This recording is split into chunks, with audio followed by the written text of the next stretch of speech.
History is full of battles where numbers, weapons, and tactics make the outcome predictable. But every so often, a clash erupts where two forces appear perfectly matched, only for one side to achieve a victory so overwhelming that it defies logic.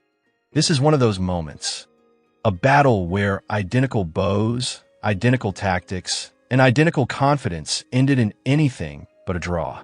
To understand why, we need to step into the fractured world of the 14th century, where empires crumbled, borders shifted like sand, and one Lithuanian ruler saw opportunity where everyone else saw chaos. The year is 1362. On the windswept plains of what is now Ukraine, two armies stand locked in silence. Their numbers nearly mirror each other, their weapons forged from the same deadly craft. Composite bows drawn by veteran archers whose ancestors had mastered this art for generations. By all reasonable expectations, the coming clash should have ended in stalemate. Yet the Battle of Blue Waters, one side twisted shared tools into a weapon of overwhelming supremacy. The other never stood a chance. So what tipped the balance? What allowed one force to dominate when both armies marched in believing they were unstoppable? It is early April, 1362. The Teutonic Knights are in high spirits, unstoppable even. Kaunas, a crucial Lithuanian fortress, has just fallen beneath the weight of their siege engines and armored infantry. From the distant hills, Algirdas, the recently ascended Grand Duke of Lithuania, and his brother Kęstutis arrived too late, forced to witness the ruin of one of their key defenses. They had likely prayed for a miraculous counterstrike, something bold to turn the tide. Instead, they watched helplessly as smoke curled over shattered walls, banners lay in tatters, and the victorious looting echoed across the land. The message was unmistakable.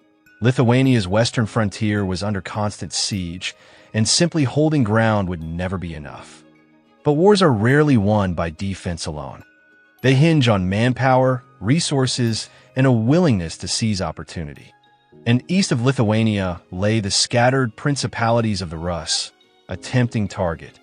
Under normal circumstances, these lands belonged to the Mongols of the Golden Horde. But the Horde, once feared across continents, was collapsing inward. After Khan Bertibeg's death in 1359, the Golden Horde descended into two chaotic decades historians now call the Great Troubles. This wasn't minor instability, it was rupture. The empire splintered into rival power centers. Kildi Beg clinging to Sarai, Bulat Timur asserting control around Volga Bulgaria, and Abdullah dominating Crimea. Each faction pulled in its own direction, and none noticed Lithuania advancing quietly from the north. Algirdas knew this was the moment to strike. With the Mongols distracted, he moved swiftly into the southern Rus principalities, areas nominally ruled by Mamai, one of the Horde's most formidable warlords. But Mamai was locked in a struggle for Sarai and had no troops to spare. The Lithuanian advance was almost effortless.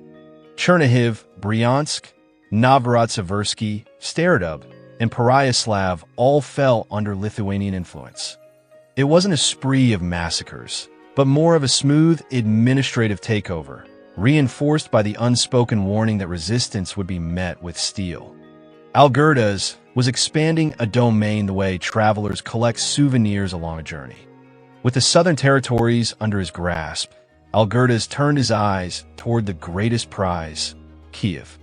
Kiev was not merely another city. It was the symbolic heart of the Rus.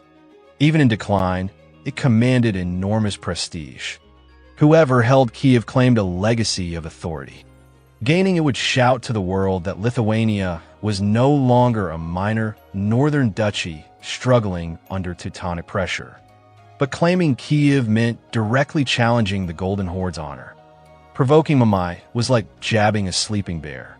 If the Mongol lord chose to retaliate, Algirdas would be thrust into a brutal confrontation. Still, he pushed forward. He assigned newly conquered lands to trusted relatives, his brother Karahodas and several nephews, to ensure stability. Tatar tax collectors were dismissed with careful firmness, and construction began at once. Fortresses rose across Podolia, Smotric Castle near the river, Bakota Fortress perched on a hill once home to peaceful monks. Even local life began to change subtly. One tale claims that during a hunting trip, the Karahodas brothers drove a herd of deer onto an island and realized the location's potential for settlement. From that spark, Kamianets-Podilskyi was born, a testament to Lithuania's growing imprint. Yet Algirdas was just as skilled with diplomacy as he was with conquest. Instead of crushing local customs, he embraced Orthodox Christianity, Byzantine traditions, and long-established governance. The people kept their faith, their writing system, and even many of their own leaders now operating under Lithuanian oversight. This soft-gloved ruling style earned Lithuania a reputation for gentle governance. Historians later called the Grand Duchy the Silk Empire, not for its trade routes, but for its subtle, non-violent approach to uniting diverse peoples. When Mamai finally secured his position in Crimea and returned triumphant, he found Lithuania firmly settled in lands once loyal to him. It must have felt like returning home to discover the rooms redecorated and the locks changed. Furious but constrained, he had no choice but to negotiate. Algirdas proposed a compromise. Lithuania would keep its new territories, but tribute would continue to flow to the Horde. Mamai accepted. His realm was too fractured to open another front, and having Lithuania as a semi-friendly power could help him keep Moscow and other rebellious principalities in check. By the end of these maneuvers, Lithuania had reinvented itself. No longer a battered frontier state, it had become a dominant regional power. Trade routes flowing through Podolia reached the Black Sea. Kiev, the medieval crown jewel of the Rus, lay firmly under Lithuanian control. The path south and east opened wide for future expansion. Moscow, watching this meteoric rise, recognized a dangerous rival. Algirdas wasted no time asserting dominance, launching campaigns from 1368 to 1372 that threatened the Kremlin itself. This rapid expansion, paired with deft diplomacy and cultural integration, sparked a long-term shift. Ukrainian lands under Lithuanian rule began orienting toward Europe in political and cultural identity, creating a divergence from Moscow that would echo through centuries. Kiev and its surrounding regions were not crushed or colonized. They prospered inside a multi-ethnic, multi-faith state. For Ukrainians looking back, the Grand Duchy earned respect not only for pushing out Mongol influence, but for building bridges rather than burning them. Algirdas had indeed poked the bear, but he had also outmaneuvered it, reshaping the future of Eastern Europe in ways no one could fully grasp at the time. By the time the autumn winds swept across the plains in 1362, Algirdas was already in motion. He wasn't wandering aimlessly through forests or trudging along backcountry roads. He was advancing with purpose. His army pushed westward across the Dnieper River toward a stronghold whispered by many names. The Turks called it Jabgu, meaning leader or ruler. The Rus knew it as Sinyaya Voda, blue waters. For Lithuanians, it bore the name Melanuju Vandenu. A tongue twister, sure, but unforgettable, because what unfolded there would tilt the balance of power in Eastern Europe. Rivers with a bluish tint were hardly unique in the region, and medieval people weren't exactly handing out poetic names like vintners. But most historians agree the clash happened near the Sinyuka River, a tributary of the Southern Bug. That modest waterway eventually winds toward the Black Sea, positioned neatly between the Dnieper and Dniester. Here's where the story becomes slippery. Lithuanians were not chroniclers in the Western mold.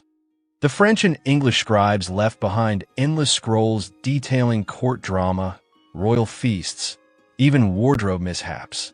Lithuania, on the other hand, preferred to write its history with steel. And steel doesn't keep journals. Piecing together what happened is like reconstructing a painting when half the canvas has burned away. The one figure who attempted to fill the gaps was Maciej Strijkowski, a 16th century chronicler who, God bless his ambition, wrote nearly 200 years after the battle.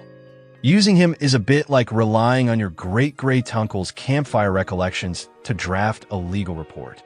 But flawed as it is, his account offers our clearest window. According to Strijkowski, the Tatar force blocking Algirdas wasn't a crack unit from the Golden Horde's elite. Instead, it was a coalition led by 3 regional commanders, Abdullah Kutlug Bey, Hajj Bey, and a figure known as Demetrius. These weren't amateurs, but they weren't field marshals of a unified Mongol war machine, either. They lacked the numbers, cohesion, and structure of a full horde expedition. The troop numbers help illustrate the picture. Lithuania likely fielded somewhere between 20,000 and 25,000 men, formidable by 14th century standards. And this wasn't a one-note army. It was a flexible, composite force typical of Eastern Europe. The boyar cavalry rode in chain mail, scale armor, or reinforced leather, lighter than the heavy plates of Western knights, but tough enough to deflect most arrows. Infantry armed with spears and swords provided the solid center, anchoring the line and delivering the brute strength of close combat. Behind them stood specialists, long-range archers and heavy crossbowmen whose bolts could punch through lamellar armor at shocking distances. Across the field, the Tatar army numbered between 10,000 and 20,000, depending on the source. Their power lay in mobility, mounted archers' swift detachments, and the ability to unleash arrows in endless rolling waves. What's striking is how similar both armies were. Both cultures thrived on steppe-style warfare. Both celebrated speed, maneuverability, and the deadly skill of mounted archery. So why wasn't the battle a mirror match? What created the decisive advantage? To answer that, we turn to the icon of steppe warfare, the composite bow. This was the weapon that let nomadic cavalry dominate Central Asia for centuries. Compact, fierce, and designed specifically for mounted shooting, it punched far above its size. The Tatars were virtuosos with it. Their armies moved like lightning, hitting hard, twisting away, and striking again in what can only be described as a medieval blitzkrieg. But this bow was no ordinary stick and string. It was a 3-layered masterpiece. A wooden core, sinew on the back, horn on the belly. Each material handled a different stress. The horn endured compression, the sinew absorbed tension, and the wood kept the entire structure balanced. That trio allowed a relatively small bow to unleash astonishing force, far more than any wooden bow of comparable size. Every detail mattered. The type of wood, the quality of horn, even the glue could change an arrow's speed and range. Composite bows were temperamental. Humidity could dull their power by as much as 15%. Firing too quickly without rest could sap their strength. Dry steppe air kept them taut and deadly, but the damp climate of the Baltic could soften glue, swell sinew, and reduce performance. Archaeology tells us these hornwood sinew bows first appeared in the late Bronze Age in the Near East before spreading across Eurasia. By the 14th century, they had centuries of refinement behind them. Golden Horde bowyers perfected the craft. Their bows were short, much shorter than European longbows, ideal for horseback. They combined the recurve shape, with limbs bending away from the archer, and the reflex curve, where the entire bow arcs forward before the string is attached. Many had string bridges, which allowed the core to slip cleanly off the tips, giving arrows extra velocity. By trimming excess bone or plates from the tips, they made the bow lighter, allowing an even faster snap. Everything about their design, from materials to curvature, was engineered for range, penetration, and raw speed. Why did that matter? Because a shorter bow is a dream on horseback, especially when twisting your torso, firing behind you, or galloping at full speed. A longbow on horseback? Pure torture. A Tatar reflex recurve? Perfect. Lithuanian bows, however, lacked some of these refinements. Their tips were less sharply curved. Many had no string bridges, and their limbs could be heavier, slowing the arrow's release. The result? Shorter range, less punch, and weaker penetration. Draw weight told its own story. Tatar bows often range from 80 to 140 pounds, depending on the archer. Combined with the thumb draw, an efficient technique perfected on the steppe, these bows launched arrows capable of seriously threatening even armored riders while at full gallop. Lithuanian bows could still kill, but they rarely matched that raw kinetic power. Their arrows simply didn't land with the same bone-splitting force. The entire rhythm of a Tatar battle hinged on what their bows could deliver. Their fighting system was built around speed, mobility, and an overwhelming rain of arrows. Volley after volley meant to rattle enemy formations, wound horses, and slowly grind away morale. To maintain that rapid tempo, they favored lighter arrows. Those shafts flew fast and made high-volume fire possible, but they sacrificed deep penetration. It was a calculated trade. More arrows in the sky, fewer capable of punching through anything sturdier than light armor. And then comes the final variable, training and tactics. Tatar horse archers were not merely skilled, they were legendary. They could shoot while wheeling away at full speed, pull off perfect Parthian shots, and synchronize volleys across multiple riders who never stopped moving. They trained from childhood, often carrying more than one bow, a lighter weapon for speed and a heavier one for power. Lithuanian cavalry understood the steppe style, but they simply didn't have the same lifetime of conditioning, the same instinctive coordination, nor a tactical system built around constant mounted archery. Their bows served a different role within a mixed force of spearmen, swordsmen, and heavy infantry. So what did this look like in an actual battle? When the Tatars released their volleys, the pressure was immense. Hundreds of high-velocity arrows arcing toward the Lithuanian line in relentless waves. Lithuanian archers fired back, but their arrows couldn't match the Tatar speed, penetration, or volume. The Tatars did what they always did, circling, loosing arrows, keeping their bows singing. Yet something was wrong. The Lithuanian line didn't crack. Arrows struck shields and armor, but they weren't ripping open gaps. Horses weren't collapsing, riders weren't falling, morale wasn't wavering. Their legendary arrow storm wasn't having its usual effect. Lithuania needed a way to counter this imbalance. And that is when another Lithuanian weapon stepped forward, the heavy crossbow. Unlike the composite bows used by both armies, the heavy crossbow wasn't about speed or constant fire. It was about brute, unforgiving force. A weapon that delivered raw mechanical energy strong enough to tear through armor and neutralize the discipline of even elite horse archers. This is where everything changed. A composite bow is powered solely by the archer's muscle. A heavy crossbow, however, relies on mechanics, cranakins, windlasses, and other winding devices that allow draw weights surpassing 1,000 pounds, far beyond human strength. Modern replicas help us understand their power.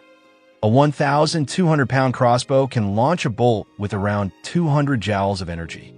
Larger ones, using heavier bolts, can approach 500 joules. One reconstruction measured precisely 488 joules.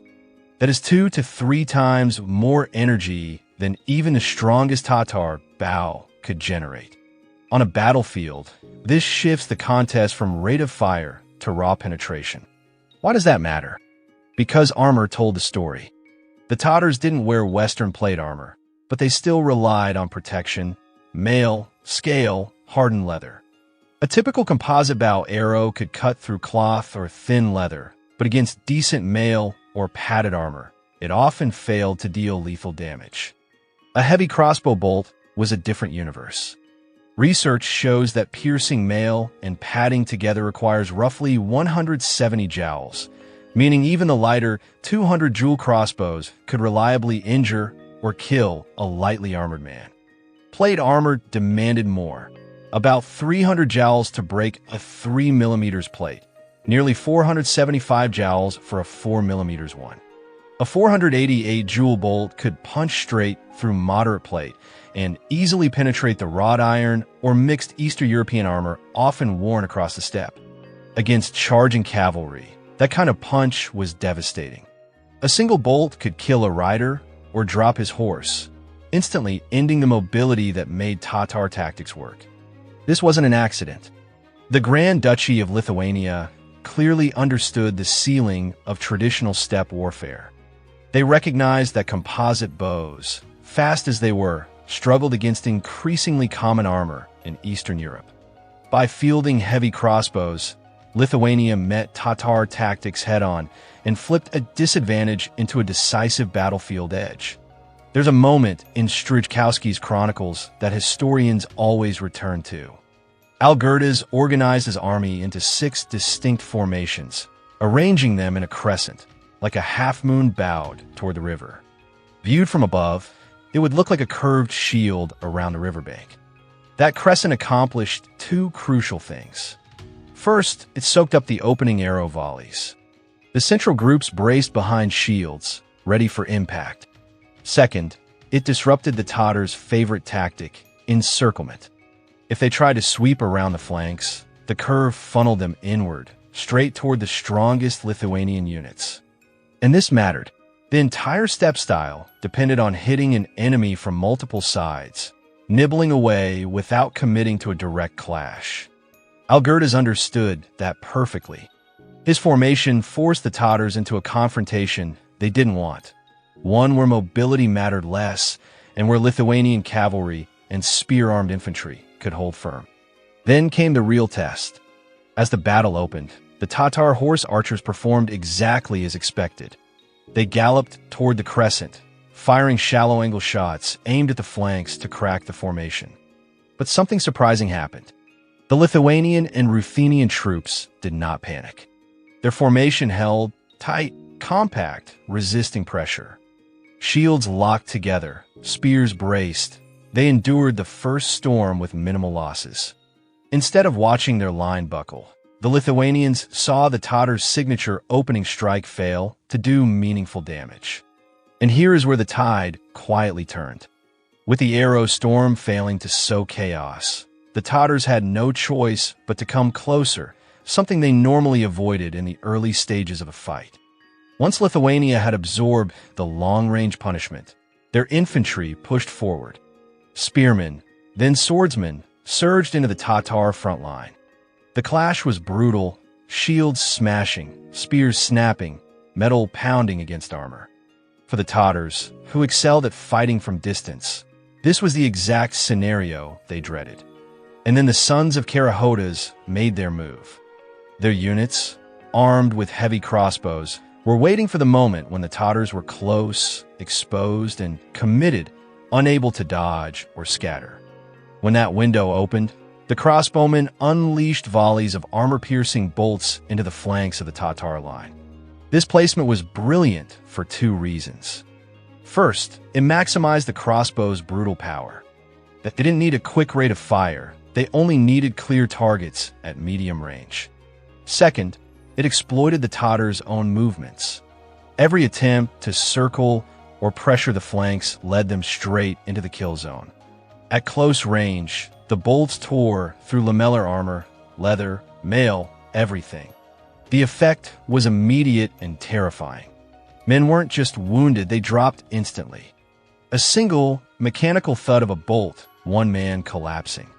That kind of sudden, decisive kill sends a shockwave through the troops beside him in a way ordinary arrow wounds never achieve. And morale, already fragile, shattered. The Tatars were famous for discipline, fake retreats, choreographed maneuvers, rapid reorganizations. Losing a few men was normally nothing to them. But Blue Waters was different.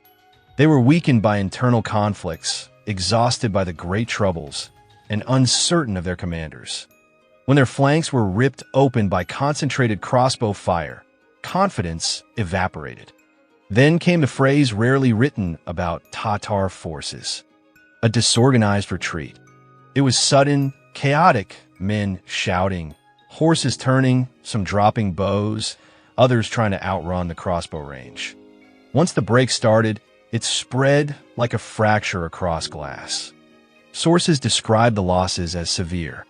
Not isolated casualties, but whole units collapsing. Key leaders fell, leaving the army directionless.